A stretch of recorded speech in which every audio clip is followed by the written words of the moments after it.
GoNat 2025, 13th and 14th of September, SS Convention, Shamshabad. Hi viewers, India's largest digital media network Suman టీవీకి స్వాగతం. ప్రస్తుతం మనతో ఉన్నారని motivational speaker and language trainer Vijaya Bangaru Amma.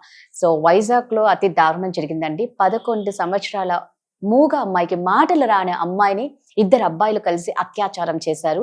So అంటే ఏదో మాటలు వస్తే ఏమన్నా చెప్పనీకి అరవనీకి ఉంటుంది, ఆ బిడ్డను కూడా వదలట్లేదు. మన సమాజం ఎటు పోతుందో కూడా అర్థం కాకుండా అయిపోయింది. మానవులందరూ మగవాళ్ళు మృగాలు అన్నట్టు అయిపోయింది. అందరినీ అనట్లేదు. ఎవరైతే ఇలాంటి పనులు చేస్తున్నారో వాళ్ళని ఇలా మాట్లాడాల్సి వస్తుంది. సో దాని గురించి ఒక్కసారి అమ్మతో మాట్లాడతాం. అమ్మ నమస్తే. అమ్మ, ఒక మూగ అమ్మాయిని మాటలు వచ్చి చెవులు కళ్ళు అన్ని పని చేస్తేనే చెప్పుకోవడం కష్టమైపోతుంది. అవును, నోరు లేని ఆ అమ్మాయిని రేప్ చేస్తే ఆ బిడ్డ ఎలా చెప్పుకుంటుంది, ఆ బాధ ఎంత అనుభవించుంటుంది. అదొక ఎత్తైతే, ఆరోగ్యం బాగలేదని ఏదో హాస్పిటల్కి చేరితే ఐసీయూలో ఉన్న అమ్మాయిని రేప్ చేయడం అనేది ఇంకా దారుణంగా ఉందమ్మా. అసలు ఎందుకు ఇలా అయిపోతున్నారు? ఒకసారి ఫస్ట్ దాని డీటెయిల్స్ చెప్పి ఎందుకు ఇలా అవుతున్నారో చెప్పండి. మీరు అడిగినట్టుగా ఫస్ట్ ఇన్సిడెంట్ ఏంటో వైజాగ్ లో జరిగిందండి. అమ్మాయి 11 years అమ్మాయి, మాటలు రావు అమ్మాయికి. అంటే మనము ఏదైనా ఒక మన బాధ చెప్పుకోవాల్సి అంటే మన ఎక్స్ప్రెషన్స్ ఓన్లీ మాట ద్వారానే చెప్తాం. అలాంటిది తనకు కష్టం వచ్చినా, నష్టం వచ్చినా, నొప్పి వచ్చినా, ఆకలైనా ఏమైనా చెప్పుకోలేని ఒక చంటి అంటే 11 సంవత్సరాల అమ్మాయి వీళ్ళ అంటే ఈ చేసిన వాళ్ళు ఏంటంటే 16 సంవత్సరాల అబ్బాయి, 17 సంవత్సరాల అబ్బాయి. సో 16 సంవత్సరాల అబ్బాయికి యాక్చువల్గా తండ్రి లేడు. తండ్రి లేకపోతే 9th class వరకు చదివేసి మానేసి అతనికి ఒక అక్క చెల్లి ఉన్నారు. సో వాళ్ళ ఇంటి పోషణ అంతా ఈ అబ్బాయి బాధ్యతగా చూసుకొని ఒక ఎలక్ట్రిషియన్ షాప్ లో పనిచేస్తూ 16 సంవత్సరాల అబ్బాయి పని చేస్తున్నాడు. ఈ 17 సంవత్సరాల అబ్బాయి కూడా ఏదో పెయింటర్ గా పని చేస్తూ ఉన్నాడు.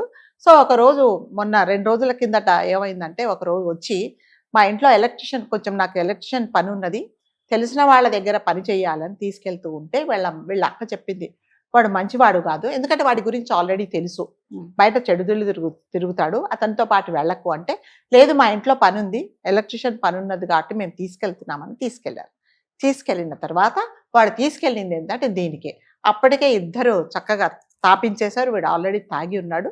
తీసుకెళ్ళి ఆ అమ్మాయిని, పాపం అమ్మాయి 11 సంవత్సరాల అమ్మాయి, ఎవరూ లేని సమయంలో ఇద్దరు కలిసి ఒకరి తర్వాత ఒకరు ఒక మృగం లాగా ఆమెతో, అంటే బాధ అనేది ఆమె అరవడానికే కూడా లేదండి, సైగలతో చెప్పిందంట. ఇలా దండాలు పెట్టి తర్వాత చెయ్యొద్దని చెప్పేసి నొప్పి అని ఇలా అరిచినా కూడా ఆ అమ్మాయిని వదిలిపెట్టకుండా పాశవీకంగా ఇద్దరు కలిసి ఒకరి తర్వాత ఒకరు మళ్ళీ ఇద్దరూ కలిసి ఆ అమ్మాయిని బలాత్కారం చేశారండి.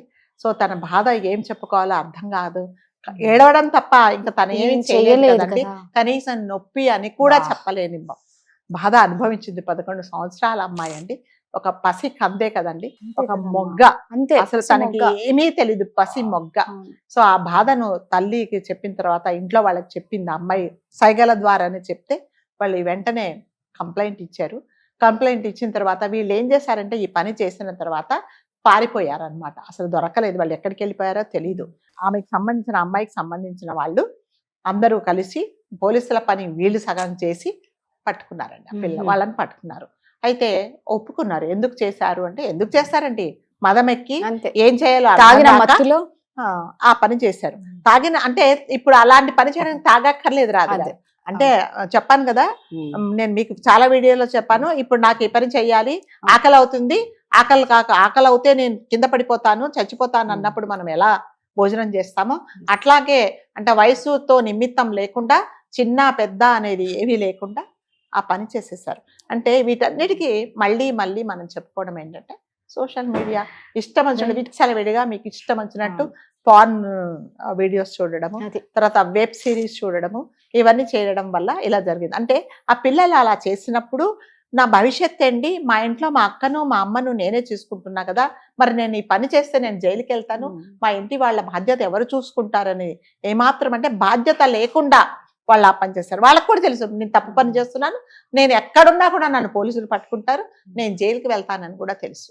సో కాబట్టి అంటే మగవాళ్ళ అనాలనో పిల్లల అనాలనో 5 సంవత్సరాల మా మైనర్ల అనాలనో, చిన్న వాళ్ళు కూడా ఇలాంటి పని చేస్తున్నారు అంటే అది ఇంకా మనం సిగ్గుతో అసలు చచ్చిపోవాలన్నమాట అంతే, అంతకంటే ఏం లేదు. ఇంక మనం ఏం చేయలేం. మైనర్లు అని వాళ్ళని ఏం చేయలేకపోతున్నా కానీ వీళ్ళు మాత్రం నేర చరిత్రులుగా నిలబడుతున్నారు. అంతే, అంటే వీళ్ళకి ఒక ఏంటంటే అలుసు ఏంటంటే మమ్మల్ని ఏం మమ్మల్ని ఏం చేస్తారు. చేస్తారు? సో అంటే ఏంటంటే విచక్షణ రహితంగా పిల్లలు అంటే వీళ్ళకి ఏంటంటే ఒక అదుపు లేదండి. లేదు. ఇంట్లో తినడానికి లేకపోయినా కూడా ఈ స్మార్ట్ ఫోన్స్ అనేది ప్రతి ఎవరి దగ్గర ఈ స్విచ్లు నొక్కే ఫోన్, నంబర్లు నొక్కే ఫోన్ ఉండట్లేదండి. అందరి దగ్గర స్మార్ట్ ఫోన్స్ లో మీకు మనకి ఏవి కావాలంటే అవి చూసి చండాలం అన్ని చూసి ఆ మైండ్ అంతా పాడు చేసుకొని, అంటే వీళ్ళు ఆ అమ్మాయిని చేశారు తాగిన మైకంలో ఇంట్లో ఉండి అక్క మీద పడ్డా కూడా మనం ఆశ్చర్యపోవాల్సిన అవసరం లేదు. అంతే విచక్షణ రహితంగా ఉన్నప్పుడు ఏదైనా సరే వాడు అంటే ఫ్రెండ్ అంటే దీని ద్వారా మనం తెలుసుకోవడం ఏంటంటే వీడు మంచివాడే, వీడు చక్కగా వాడి ఇంట్లో వాడు పని చేసుకుంటే తోటి స్నేహితుడు వచ్చి వీడిని చెడగొట్టాడంటే పిల్లలు స్నేహాలు కూడా కొన్ని చెడిపోతున్నాయండి.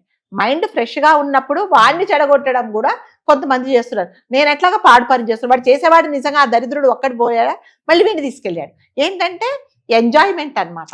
ఫ్రెండ్షిప్ లో ప్రతి ఒక్కటి వీళ్ళు ఏంటంటే మీకు నేను మొన్న కూడా చెప్పా, ఒక సిగరెట్ 10 మంది పంచుకోవడము, ఓకే, ఒక వీడియో ఒక దరిద్రమైన వీడియో మీద పడేసి ఆ ఫోన్ మీద పడి నలుగురు ఎంజాయ్ చేయడము, అవన్నీ ఉంటున్నాయి. కాబట్టి ఇదేంటంటే దీనికి ఒక అదుపు లేదండి. అంటే ప్రతి ఒక్క పనికి ప్రతి ఒక్క తప్పు చేస్తే ఈ తప్పు చేస్తే కఠినంగా ఈ శిక్ష ఉంటుంది అని భయపడేలాగా ఎవరు ఉండటం లేదు. అట్లాంటి చట్టాలు కూడా రావట్లేదు. కాబట్టి పిల్లలందరూ టేక్ ఇట్ ఈజ్ పాలసీ లాగా వాళ్ళు ఇష్టం వచ్చినట్టు ఆ పని చేస్తున్నారు, బయటకు వచ్చేస్తున్నారు. అక్కడ కూడా వాళ్ళని కొట్టడం మనం చాలా వీడియోస్ అలాంటిది ఏమీ ఉండదు. కాకపోతే 4 గోడల మధ్య బంధిస్తారు, వాళ్ళకి ఇష్టం వచ్చినట్టున్నారు, మళ్ళీ బయటకు వస్తున్నారు, మళ్ళీ సమాజం మీద పడిపోయి మహిళలని అరెస్ట్ చేయడానికి కూడా కోర్టు నుంచి పర్మిషన్ తెచ్చుకుంటేనే అరెస్ట్ చేయాలి. అవును అంతే. అసలు ఇంత దారుణానికి వడిగొడుతున్నారు. ఫస్ట్ ఆఫ్ ఆల్ వాళ్ళని చిన్నపిల్లలు అన్నికి లేదు, అనడానికి లేదు. మందు తాగడమే తప్పు అంటే మందు తాగి ఇద్దరు అత్యాచారం. మీ ఏజ్ ఎంత? మీరు చేసి 11 సంవత్సరాల పసిబిడ్డ, దానికి ఏమీ తెలీదు, తన బాధ చెప్పుకోలేదు కదా. అమ్మా అని కూడా గట్టిగా అరవలేని పరిస్థితులలో అమ్మాయి ఎంత నరకం అనుభవించలేదో నిజంగా చూడండి. అంటే వాళ్ళు మా ఇంట్లో కూడా అక్క ఉంది కదా, నాకు కూడా తల్లి ఉంది కదా, ఇదే పని నా తల్లి మీద నా అక్కల మీద పడి చేస్తే వేరేవాడు వాళ్ళు ఎంత బాధపడతారు అనేది ఎవరైనానండి. ఒక తప్పు చేసేటప్పుడు ఒకరిని మనం బాధ పెట్టేటప్పుడు ఒకరిని మనం ఒక మాట అన్నప్పుడు అదే మనకు జరిగితే ఎట్లాగా, మన ఇంట్లో వాళ్ళకి ఇలాంటి పరిస్థితి ఉంటే ఎలా అనేది ఒకసారి ఎవ్వరు అలా ఆలోచించుకుని నిజంగా చాలా తగ్గిపోతాయండి నేరాలు కదా. నా దరకు నాకే బాధ ఉంటే నేను ఎందుకు అంటాను కదా. ఒక మాట నేను అన్నాను అంటే వాళ్ళు కూడా నన్ను అంటే నేను ఎంత బాధపడతాను, వాళ్ళు కూడా నాకు హామ్ చేస్తే ఎలా ఉంటుందని ఎవ్వరు ఆలోచించుకోవట్లేదండి. మరి ముఖ్యంగా మగపిల్లలు ఎలా తయారైపోయారు అంటే వాళ్ళకి ఇష్టం వచ్చింది కావాలి.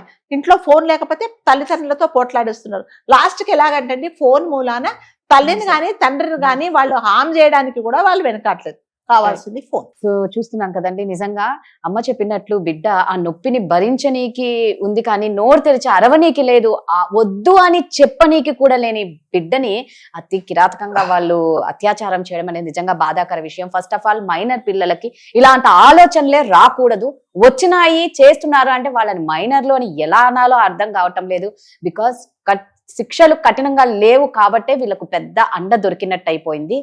సో మళ్ళా ఇలాంటివి జరగకూడదు అనేసి, ఇలాంటివి జరగకూడదు అంటే శిక్షలు కఠినంగా ఉండాలి. సో థ్యాంక్ యూ అమ్మా. Thank you.